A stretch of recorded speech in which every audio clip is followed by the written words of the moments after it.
சுமூகமாக ஓய்வு பெற டிஜிபி அனுமதி அளித்த போதும் மாநில உள்துறை அமைச்சகம் அதிரடியாக சஸ்பெண்ட் செய்யப்பட்டதாக தகவல் வெளியான நிலையில் நீதிமன்றத்தை நாட ஏஎஸ்பி வெள்ளதுரை முடிவெடுத்துள்ளதாக கூறப்படுகிறது.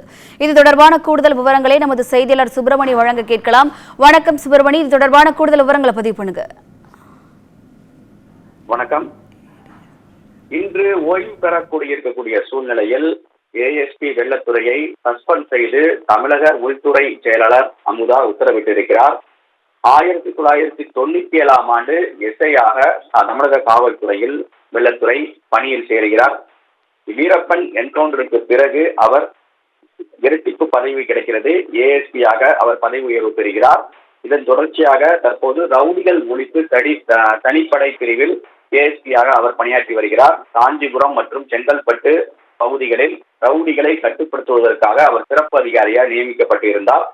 இந்த நிலையில் இன்றுடன் அவர் ஓய்வு பெறக்கூடிய சூழ்நிலையில் அவர் சஸ்பெண்ட் செய்யப்பட்டிருக்கிறார்.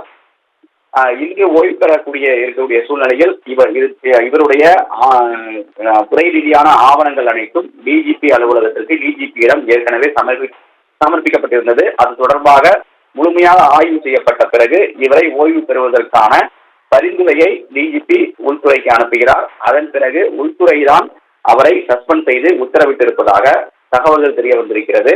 இது தொடர்பாக வெள்ளத்துறையை தொடர்பு கொண்டு நாம் கேட்டபோது நீதிமன்றத்தை நாட திட்டமிட்டிருப்பதாக அவர் தெரிவித்திருக்கிறார். அது மட்டுமல்லாமல் அது தொடர்பான ஆலோசனையிலும் தான் ஈடுபட்டு வருவதாகவும் அவர் தெரிவித்திருக்கிறார். கூடுதல் விவரங்களுக்கு நன்றி சுப்பிரமணி.